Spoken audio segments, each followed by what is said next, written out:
Semester 2 personality development and communication का ये बहुत ही ज़्यादा इम्पोर्टेंट सवाल है जिसे मैं आपको एक आसान नोट्स के साथ आसान भाषा में समझाऊंगा। अगर मेरा ये नोट्स आपको पसंद आए तो मेरे चैनल को सब्सक्राइब करें, वीडियो को अधिक से अधिक लाइक एंड शेयर करें। क्वेश्चन है दोस्तों, प्रतिपुष्टि यानी फीडबैक पर एक संक्षिप्त नोट लिखें। आपको आंसर कुछ इस प्रकार लिखना है। संचार की प्रक्रिया में फीडबैक उस प्रतिक्रिया को कहते हैं जिसमें भेजे गए किसी संदेश को प्राप्तकर्ता यानी रिसीव करने वाला अच्छे से समझकर उस संदेश के प्रति अपनी भावना या प्रतिक्रिया व्यक्त करता है। जिसका मतलब है दोस्तों, जब हम लोग किसी को मैसेज करते हैं और वह व्यक्ति उस मैसेज को प्राप्त करके जो अपना प्रतिक्रिया व्यक्त करता है यानी अपने भाव अपने फीलिंग्स को व्यक्त करता है तो उसे ही प्रतिपुष्टि यानी फीडबैक कहते हैं। किसी भी संदेश को प्राप्त करने वाला जब उस संदेश के अनुसार अपनी भावना को खुशी से या दुखी होकर व्यक्त करता है तो इसी प्रक्रिया को हम प्रतिपुष्टि कहते हैं। आई होप दोस्तों अब आपको अच्छे से समझ में आ गया होगा। अगर नहीं तो उसे दूसरे शब्दों में समझते हैं।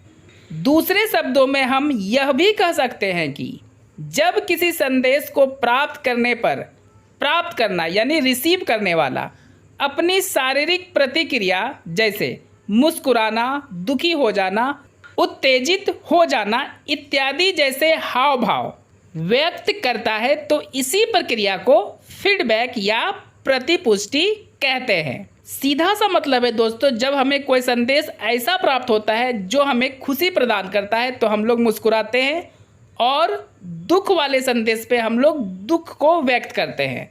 तो संदेश प्राप्त करने के बाद जो हमारे मन में भाव आता है उसी को प्रतिपुष्टि या फीडबैक कहते हैं। सूचना या संदेश के आधार पर प्रतिपुष्टि दो प्रकार की होती है। ये लाइन आपको दोस्तों पैराग्राफ चेंज करके लिखना है। पहला है सकारात्मक प्रतिपुष्टि। सूचना या संदेश के आधार पर जब संदेश प्राप्तकर्ता की प्रतिक्रिया सकारात्मक होती है तो प्रतिपुष्टि सकारात्मक होती है। इसे और आसान भाषा में हम इस तरह समझ सकते हैं दोस्तों, जब हमारे लिए कोई गुड न्यूज आता है तो हमारी प्रतिक्रिया सकारात्मक हो जाती है। दूसरा पॉइंट है नकारात्मक प्रतिपुष्टि। सूचना या संदेश के आधार पर जब संदेश प्राप्तकर्ता की प्रतिक्रिया नकारात्मक होती है तो प्रतिपुष्टि नकारात्मक होती है।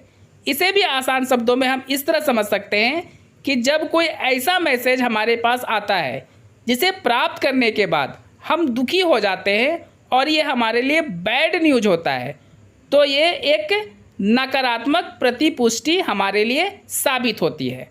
इस लाइन को चेंज करके लिखना है दोस्तों, प्रतिपुष्टि शब्दों में, इशारों में, लिखित रूप से इत्यादि तरीकों से व्यक्त की जा सकती है। यानी किसी संदेश को प्राप्त करने के बाद जो हमारे मन में भाव आता है उसे हम लिखकर, बोलकर या इशारे से उसे स्पष्ट कर सकते हैं यानी उसे व्यक्त कर सकते हैं। अतः प्रतिपुष्टि संचार का एक महत्वपूर्ण अंग होती है जिसके बिना संचार को पूरा नहीं माना जाता है।